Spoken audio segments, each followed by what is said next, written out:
Hello, in this video I'm gonna show you how to mute the microphone on HP Omen Transcend 14.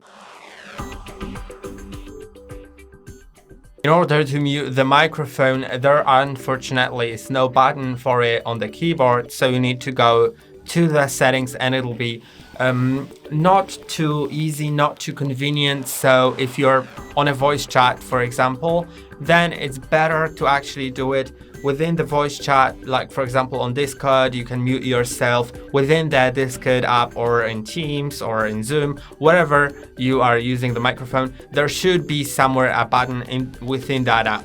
But if you want to mute the microphone in the system, then you should go to the settings and go to I believe it will be in the Bluetooth and devices, then find devices, now find sound, and in the sound you'll see the microphone, and go to microphone array, or if you have an older microphone plugged in, like from your headphones or just a standalone microphone, then it'll also display on this list most probably.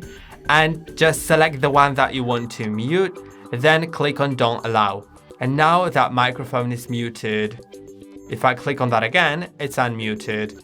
And that's all for today. Don't forget to like and subscribe. See you next time.